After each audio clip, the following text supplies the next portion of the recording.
श्री श्याम भक्तों, साथियों, आषाढ़ मास कृष्ण पक्ष की योगिनी एकादशी का व्रत कब है और एकादशी तिथि कब प्रारंभ होगी, एकादशी तिथि का समाप्ति काल क्या रहेगा और योगिनी एकादशी तिथि पर जो व्रत किया जाएगा उसका पारण कब होगा और इस योगिनी एकादशी के दिन भगवान विष्णु की पूजा अर्चना किस विधि से करें और इस योगिनी एकादशी का शास्त्रों में क्या महत्व है, क्योंकि अब की बार 2025 को सामंजस्य वाली स्थिति बनी हुई है, क्योंकि एकादशी तिथि का अक्षय हुआ है या 2 दिन तिथि है, इसलिए सामंजस्य वाली स्थिति बनी हुई है। यह भी बताएंगे कि एकादशी तिथि का जो व्रत है आषाढ़ मास की जो कृष्ण पक्ष की योगिनी एकादशी है, योगिनी एकादशी तिथि का जो विशेष महत्व किस दिन किस तारीख को रहने वाला है, संपूर्ण जानकारी लेकर आपके सामने उपस्थित हुए हैं। जो इस चैनल पर नए आए हैं, चैनल को सब्सक्राइब कर लें, वीडियो को लाइक करें, क्योंकि यह आषाढ़ कृष्ण पक्ष की एकादशी होती है। इस दिन व्रत रखकर भगवान नारायण की मूर्ति को स्नान करा के भोग लगाते हुए पुष्प धूप दीप से आरती उतारनी चाहिए।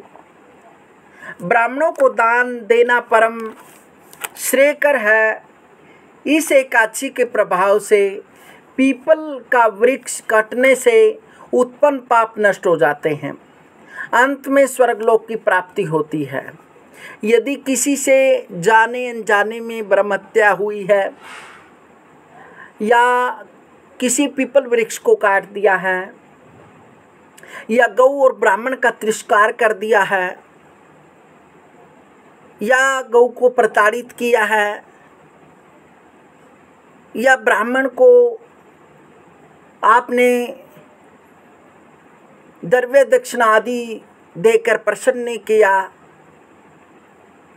तो इस एकादशी के दिन जो यह ब्रह्महत्या का पाप होता है, यदि इस शास्त्रोक्त विधि से इस योगिनी एकादशी का व्रत करते हैं तो वह संपूर्ण पाप नष्ट हो जाते हैं और भगवान विष्णु की असीम अनुकंपा प्राप्त होती है और उस भक्त को सदैव अनेक प्रकार के सुख प्राप्त होते हैं, क्योंकि यह दिन भगवान से भगत का जुड़ने का होता है।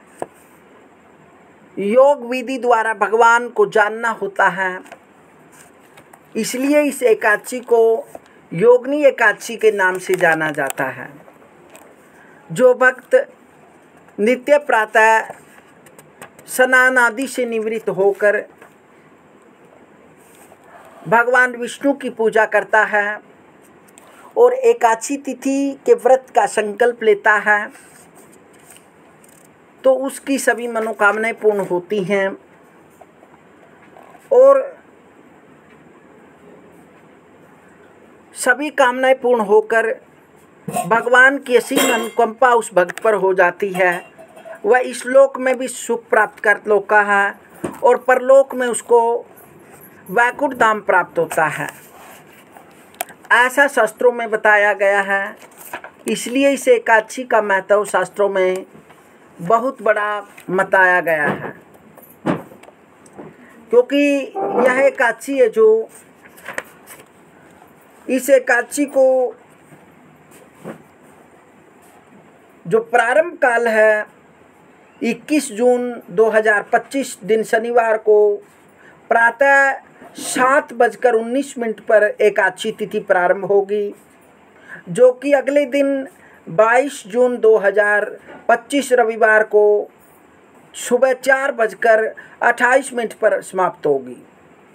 क्योंकि एकादशी दो प्रकार की होती है, एक विदा एक सुदा।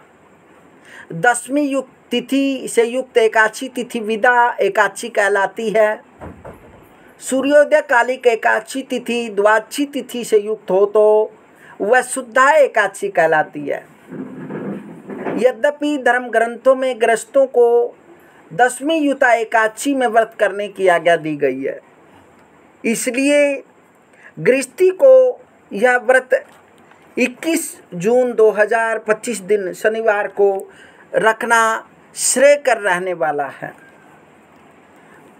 क्योंकि यदि आप एकादशी तिथि का व्रत, योगिनी एकादशी का व्रत 21 जून को नहीं करेंगे तो यदि 22 जून को करेंगे तो फिर पारण है जो त्रयोदशी तिथि में होगा। इसलिए यह शास्त्र के विपरीत माना जाता है, शास्त्र के विरुद्ध माना जाता है। इसलिए गृहस्थ मानव को योगिनी एकादशी का व्रत 21 जून 2025 दिन शनिवार को करना चाहिए। और इस दिन विशेषकर अनेक प्रकार से भगवान विष्णु का उपचारों से पूजन करना चाहिए और विष्णु भगवान की प्रसन्नता के लिए नमो भगवते वासुदेवाय मंत्र का जप करना चाहिए। जो भक्त श्रद्धा भक्ति से इस मंत्र का जप करता है उस भक्त पर विशेष विष्णु भगवान की अनुकंपा प्राप्त होती है। और एकादशी तिथि का व्रत जब रखें तो उसमें 10वीं के दिन के नियमों का पालन कर रहे, शुद्धि में रहें, मन वाणी शरीर को शुद्ध रखें और रात को जागरण कीर्तन करें। सुबह भगवान विष्णु को पंचामृत का भोग लगाकर, पंचमेवे का भोग लगाकर पारण करें। और इस दिन गौ को गुड़ अवश्य डालें और असहाय व्यक्तियों को वस्त्र, अन्न, जो भी आपकी समर्थ है उसके अनुसार आप दान करें। और योगिनी एकादशी व्रत की कथा अवश्य सुनें। योगिनी एकादशी व्रत की कथा इस प्रकार से है। प्राचीन समय की बात है, अलकापुरी में कुबेर के यहाँ एक हेम नामक माली रहता था। वह भगवान शंकर की पूजा के लिए नित्य प्रति मानसरोवर से फूल लाया करता था। एक दिन वह कामोन्मत्त होकर अपनी स्त्री के साथ स्वच्छंद विहार करने के कारण फूल लाने में प्रमाद कर बैठा तथा कुबेर के दरबार में विलंब से पहुंचा। क्रोधी कुबेर के शाप से वह कोढ़ी हो गया। कोढ़ी रूप में जब वह मार्कंडेय ऋषि के पास पहुंचा तब उन्होंने योगिनी एकादशी व्रत करने का नियम बताया। व्रत के प्रभाव से उसका कोढ़ समाप्त हो गया तथा दिव्य शरीर प्राप्त करके स्वर्ग लोक को गया। इस प्रकार से यदि यह एकादशी का व्रत ऐसा व्रत है, वैसे तो हर मास में 2 एकादशी आती हैं, कृष्ण पक्ष की, शुक्ल पक्ष की एकादशी।